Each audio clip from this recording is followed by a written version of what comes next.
May I come in, doctor? Please come in. എന്താണ് പേര്? ശരാ. എന്താണോ പ്രശ്നം? നല്ല തലവേദന ഡോക്ടർ. രാത്രി ഒന്നും ഉറങ്ങാൻ പറ്റുന്നില്ല. എങ്ങനെ ഉറങ്ങാൻ പറ്റാനാണ്? 24 മണിക്കൂർ ഫോണിൽ ഇങ്ങനെ നീക്കിക്കൊണ്ടിരിക്കുകയാണ് ഡോക്ടറെ. പിന്നെ എങ്ങനെ ഉറങ്ങും? കണ്ണിന്റെ ഇവിടെയൊക്കെ ഭയങ്കര വേദന ഡോക്ടർ. അതെയോ? വർക്ക് ചെയ്യുന്നുണ്ടോ? പ്രൊഫഷൻ ഏതാ? IT ഫീൽഡാണ്. അതെയോ? അപ്പോ സ്ട്രെസ് കൊണ്ടാണ്, ഓവർ സ്ട്രെസ് കൊണ്ടാണ് ഈ തലവേദന വരുന്നത് കേട്ടോ. ഞാൻ പറഞ്ഞില്ലേടി, ഞാൻ എത്രയാ നിന്റെ അടുത്ത് പറഞ്ഞുകൊണ്ടിരിക്കണത്, കേക്കണ്ടേ? എന്താണ് എന്റെ ഡോക്ടറെ, വീട്ടില് 2 അലമാര നിറച്ചും ഡ്രസ്സാണ്. എത്രയാ പറയുന്നത് ഡ്രസ്സ് കുറയ്ക്കിന്ന്. ഡ്രസ്സ് ഇത്ര കൂടി കഴിഞ്ഞാൽ അസുഖം വരികയല്ലേ. പറഞ്ഞു കഴിഞ്ഞാൽ ഞാൻ അങ്ങനെ പഴഞ്ചനായി.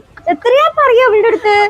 അതൊക്കെ പോട്ടെ, ദിവസവും വീട്ടിലിരുന്ന് ഇങ്ങനെ കുത്തി കഴിഞ്ഞാൽ വീട്ടിന്റെ ഫ്രണ്ടിൽ കൊണ്ട് സാധനം കൊണ്ട് തരും ഓരോരുത്തന്മാര്. അപ്സര എവിടെ ചോദിച്ചിട്ട്. ആരാണ് വരുന്നത്? പറഞ്ഞു കൊടുക്ക്. കൊറിയർ. അതന്നെ, ഫ്ലിപ്കാർട്ട്. എന്തൊക്കെന്തോ ദിവസം ഉണ്ട്. ഈ ഡ്രസ് ഉള്ളത് പോരാണ്ട് എന്താ വിളിയൊക്കെ ചെയ്യേണ്ടത്? എത്രയോ ഒരു മനുഷ്യൻ പറയാ. ശരി അവിടെ ഞാൻ പറയട്ടെ. മരുന്ന് എഴുതാം. മരുന്ന് വേണ്ട, ഒരു കുന്തവും വേണ്ട. എനിക്ക് വീട്ടില് 2 അലമാര ഡ്രസ്സ്, അത് 1 അലമാര ഡ്രസ്സ് വേറെ ആർക്കും എടുത്ത് കൊടുത്താൽ തന്നെ ഈ തലവേദനയൊക്കെ മാറും. എനിക്ക് അവിടുന്ന് എനിക്ക് സോറി. ശരി ഡോക്ടറെ, ശരി നടക്ക്. ഇനി നീ ഡ്രസ്സ് ഓർഡർ ചെയ്യും. നിന്നെ